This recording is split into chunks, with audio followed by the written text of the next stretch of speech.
हरे कृष्णा। हमारे पौराणिक ग्रंथों के अनुसार 4 युगों की मान्यता है। सतयुग, त्रेता युग, द्वापर युग और कलयुग। वर्तमान में कलिकाल अर्थात कलयुग चल रहा है। कहते हैं कि कलयुग में पाप अपने चरम सीमा पर होगा। हमारे पौराणिक ग्रंथों में इस युग में क्या क्या होगा या घटेगा यह स्पष्ट लिखा है तथा इस बात का भी वर्णन मिलता है कि इस युग में जब कहीं भी प्रलय होगा तो सिर्फ हरि कीर्तन ही उसे बचा पाएंगे। जानते हैं कि भगवान कल की अवतार में कलयुग का अंत किस प्रकार करेंगे। दोस्तों, वीडियो शुरू करने से पहले एक छोटा सा निवेदन है कि सच्ची श्रद्धा से कमेंट बॉक्स में जय नारायण लिखकर परमात्मा को अपना आभार जरूर प्रकट करिएगा। कलयुग शुरू होने पर लोग शोषण करेंगे, बोलेंगे कुछ और करेंगे कुछ और, मन में कुछ होगा और कर्म में कुछ।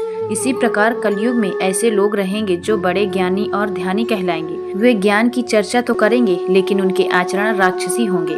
बड़े पंडित और विद्वान कहलाएंगे किंतु वे यही देखते रहेंगे कि कौन सा मनुष्य मरे और हमारे नाम में संपत्ति कर जाए। कलयुग का मनुष्य शिशुपाल हो जाएगा। कलयुग में मनुष्य मोह माया में ही बर्बाद हो जाएगा। किसी का बेटा घर छोड़कर साधु बनेगा तो हजारों व्यक्ति दर्शन करने जाएंगे, किंतु यदि अपना बेटा साधु बनता होगा तो रोएंगे कि अब मेरे बेटे का क्या होगा। कलयुग में धनाढ्य लोग लड़के लड़की के विवाह में, मकान के उत्सव में, छोटे बड़े उत्सवों में लाखों तो रुपए खर्च कर देंगे, परंतु पड़ोस में ही यदि कोई भूखा प्यासा होगा तो यह नहीं देखेंगे कि उसका पेट भरा है या नहीं, उसका अपना ही सगा भूखे से मर जाएगा और वे देखते रहेंगे। मांस, मदिरा, भक्षण, सुंदरता और व्यसन में पैसा उड़ा देंगे, किंतु किसी के 2 आंसू पोंछने में उनकी कोई रुचि नहीं होगी। मैं वासुदेव कृष्ण साधुओं की रक्षा करने के लिए, पापियों का संहार करने के लिए और धर्म को दोबारा स्थापित करने के लिए हर युग में बार बार अवतार लूंगा। दोस्तों, महाभारत में अर्जुन से कही इस बात के पीछे छिपी हुई एक ऐसी कहानी जिसका राज शायद ही कोई जानता है। एक ऐसी भविष्यवाणी जो आज हमारी आंखों के सामने सच होती नजर आ रही है। आज हम एक ऐसे युग में जी रहे हैं जहां मर्यादा और धर्म की ताकत कम हो रही है और अधर्म, हिंसा और दुख का असर इस पृथ्वी पर बढ़ता जा रहा है। लेकिन जल्द ही एक ऐसा समय आएगा जब धरती अंदर से फटने लगेगी और आसमान से तेजाब बरसने लगेगा, मानो कलयुग अपना राक्षसी रूप दिखाएगा। और तब सफेद घोड़े पर सवार, आग से भरी तलवार लिए एक दिव्य योद्धा प्रकट होगा जिसका उद्देश्य होगा इस अंधेरे का अंत करना, इस पाप से भरी दुनिया का खात्मा करना। यह कथा है भगवान विष्णु के 10वें और आखिरी अवतार की। यह गाथा है कल्कि अवतार की। कलयुग समय चक्र के 4 युगों का आखिरी युग है, घोर अंधकार और विनाश से भरा हुआ। एक ऐसा समय जहां सत्य की आवाज को धोखाधड़ी से दबा दिया जाता है और पाप इतना बढ़ जाता है कि धर्म और अच्छाई का नामो निशान नहीं बचता। क्रूरता, लालच और हिंसा जैसी चीजें इंसान को अंदर से काला और खोखला बना देगी। सतयुग, त्रेता युग और द्वापर युग के बाद आज हम इसी कलयुग में जी रहे हैं। शास्त्रों की माने तो कलयुग की उम्र 4,32,000 है, जिसमें से 5,000 से ज्यादा साल बीत चुके हैं। और ऐसा माना जाता है कि कलयुग से पहले 10,000 साल कलयुग के किशोरावस्था के होंगे, जहां अच्छाई और धर्म की हल्की किरण बची होगी, जहां अभी भी देवी देवताओं को पूजा जाता होगा और धर्म का पालन होगा। लेकिन 10,000 साल के बीतने के बाद एक ऐसा समय आएगा जब इंसानियत का घिनौना चेहरा सबके सामने आ जाएगा। कलयुग में मानव का मन नीचे गिरेगा, उसका जीवन पतित होगा। यह पतित जीवन धन की शिलाओं से नहीं रुकेगा, ना ही सत्ता के वृक्षों से रुकेगा, किंतु हरि नाम के एक छोटे से पौधे से, हरि कीर्तन के एक छोटे से पौधे से मनुष्य जीवन का पतन होना शुरू हो जाएगा। अपनी तुच्छ बुद्धि के कारण शाश्वत समझकर कुछ मूर्ख ईश्वर की तथा धर्म ग्रंथों की प्राणिकता मांगने का दुस्साहस करेंगे। कलयुग में थोड़े से धन से मनुष्यों से बड़ा घमंड होगा। स्त्रियों को अपने केसों पर ही रूपवती होने का गर्व होगा। कलयुग में स्त्रियां धनहीन पति को त्याग देंगी। उस समय धनवान पुरुष ही स्त्रियों का स्वामी होगा। जो अधिक देगा उसे ही मनुष्य अपना स्वामी मानेंगे। उस समय लोग प्रभुता के ही कारण संबंध रखेंगे। बुद्धि धन के संग्रह में ही लगी रहेगी।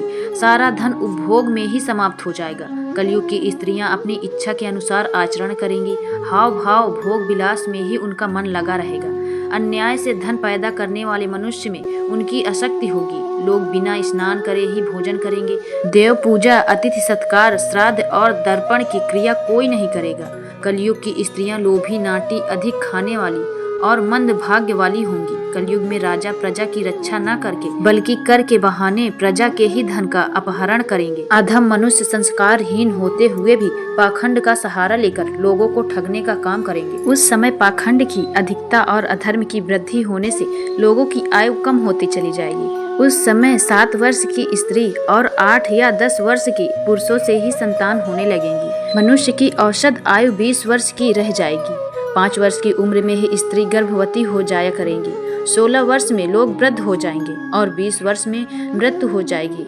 इंसान का शरीर घटकर बौना हो जाएगा। ब्रह्मवैवर्त पुराण में बताया गया है कि कलयुग में ऐसा समय भी आएगा जब इंसान की उम्र बहुत कम रह जाएगी, युवावस्था समाप्त हो जाएगी। कलयुग के प्रभाव से प्राणियों के शरीर छोटे छोटे, क्षीण और रोगग्रस्त होने लगेंगे, जिसका शास्त्रों में कहीं विधान नहीं है। ऐसा यज्ञों का अनुष्ठान होगा, तारों की ज्योति फीकी पड़ जाएगी, 10 दिशाएं विपरीत होंगी, पुत्र पिता को तथा बहुएं सास को काम करने भेजेंगी। एक ऐसा समाज बनेगा जहाँ कोई इंसानियत नहीं बचेगी, जहाँ पाप का बोलबाला होगा और अच्छाई का विनाश कर दिया जाएगा। इंसान इतना ज्यादा भ्रष्ट हो जाएगा कि अपने किसी सगे का भी भरोसा नहीं करेगा और अपने से ही धोखाधड़ी करता जाएगा। हिंसा और लालच सब कुछ खत्म कर देगा। इसके बाद पूरी दुनिया विनाश के कगार पर आ खड़ी होगी। लोगों के पास खाने के लिए भोजन नहीं होगा, सारी नदियां सूख जाएंगी, आसमान में अंधेरा छा जाएगा और तेजाब की बारिश होगी। धरती सूखकर अंदर से फटने लगेगी, क्योंकि कली नाम का एक खतरनाक और ताकतवर असुर जो क्रूरता, हिंसा और लालच का प्रतीक है, वह अपनी चरम सीमा पर होगा। अंधकार से भरा हुआ उसका काला रंग, उसकी चमड़ी जैसे खुदरी हुई, मुंह से निकलते हुए बड़े बड़े दांत और लालच से भरी हुई ज्वाला जैसी उसकी लाल जीभ आग जैसे चमकती हुई, उसकी आंखें और उसके शरीर से आती हुई भयानक बदबू, कली असुर का ऐसा भयानक स्वरूप जिसे देखकर इंसान के अंदर डर भर जाएगा।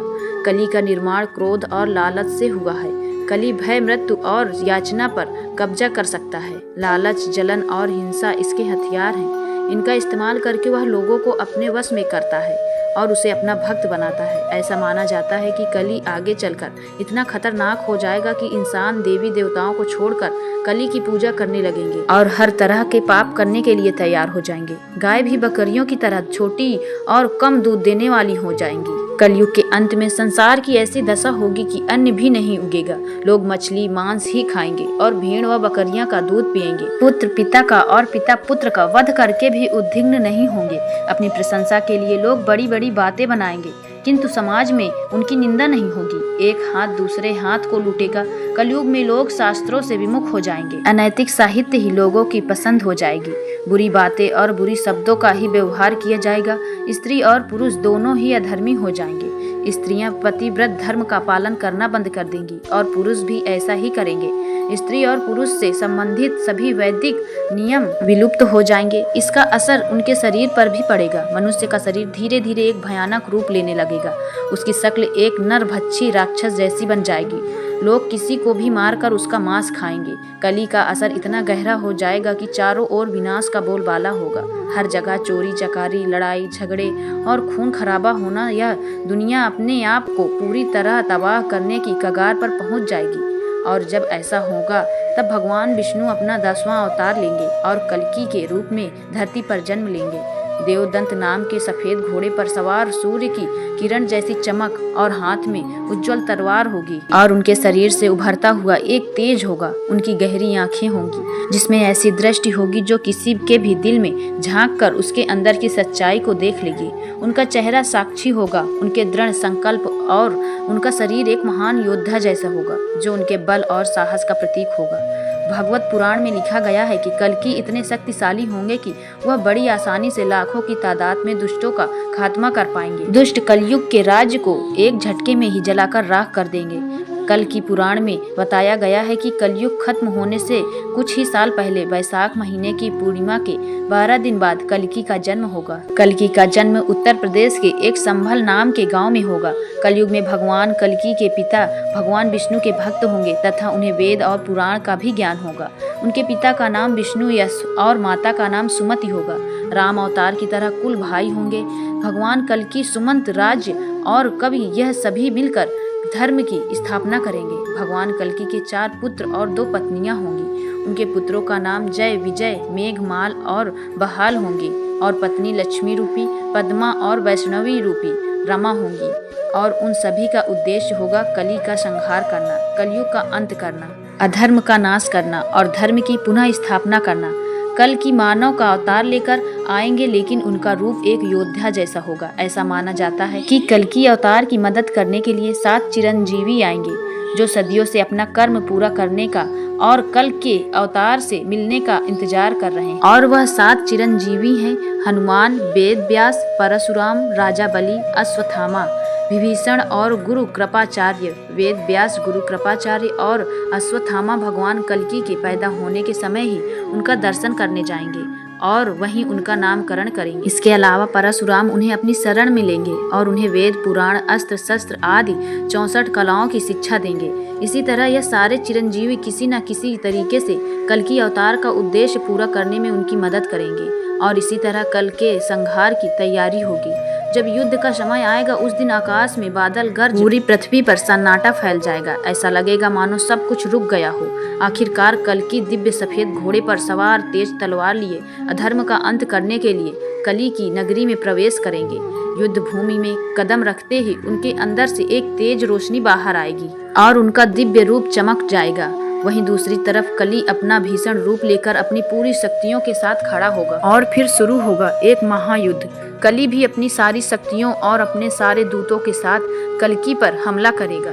यह युद्ध इतना घमासान होगा कि पूरी पृथ्वी कांप जाएगी। चारों ओर हाथी घोड़ों की आवाज, तीरों का टकराना और गदा की आवाजें गूंजेंगी। युद्ध भूमि पूरी तरह खून से लटपट हो जाएगी। अंत में कली कमजोर पड़ जाएगा। उसके शरीर पर कई सारे घाव हो जाएंगे जिससे बदबू आने लगेगी। उसके चेहरे पर एक लंबा घाव होगा जिससे काला खून निकल रहा होगा। इसके बाद कल की तलवार की आग से कली की पूरी नगरी को जला दिया जाएगा, जिसमें कली भी जलकर नष्ट हो जाएगा। आखिरकार बुराई की हार होगी और अधर्म का अंत होगा। कली के मरते ही कलयुग का चक्र पूरा होगा और समय का नया चक्र शुरू होगा और कल की अवतार एक नए युग की स्थापना करेंगे। दोस्तों, ऐसा माना जाता है कि जयपुर के कल्कि मंदिर में बने उनके घोड़े की मूर्ति धीरे धीरे जिंदा हो रही है। मंदिर बनाते समय किसी तरह से इस मूर्ति के आगे वाले बाएं पैर पर एक घाव का निशान बन गया था। वह निशान कब और कैसे बना यह कोई नहीं जानता, लेकिन लाख कोशिश करने के बावजूद भी उस घाव को भरा नहीं जा सका और वैसे ही छोड़ दिया गया। हैरानी की बात यह है कि वह घाव धीरे धीरे समय के साथ बढ़ता जा रहा है और ऐसा माना जाता है कि देवदत्त धीरे धीरे जिंदा हो रहा है अपने स्वामी भगवान कल्कि के इंतजार में। जिस दिन यह घाव पूरा भर जाएगा उसी दिन देवदत्त जिंदा हो जाएंगे और वही दिन होगा जब कल्कि अवतार का जन्म होगा। कुछ लोगों का यह भी मानना है कि यह घाव जल्दी जल्दी भर रहा है क्योंकि मानव समय से पहले ही अपनी बुराई की सीमा पार कर रहा है और कल्कि समय से पहले ही धरती पर आ जाएंगे। दोस्तों, अंत में इस घोर कलिकाल से बचने का एकमात्र तरीका यह है कि व्यक्ति को वेदों की ओर लौट जाना चाहिए और हर समय हरि कीर्तन करके खुद को सुरक्षित रखना चाहिए। जो व्यक्ति धर्म से विमुख होकर रहेगा वह कहीं भी कभी भी अकाल मृत्यु को प्राप्त होगा या हर समय दुखी और संकटों से घिरा रहेगा। दोस्तों, इस बारे में आपने क्या विचार किया नीचे कमेंट बॉक्स में जरूर बताएं और अगर वीडियो पसंद आया हो तो वीडियो को लाइक जरूर करें और इसी तरह की ज्ञानवर्धक वीडियो देखने के लिए हमारे चैनल को जरूर सब्सक्राइब करें। मिलते हैं एक अगले पौराणिक कथा के साथ। तब तक के लिए जय नारायण, जय कल्कि भगवान।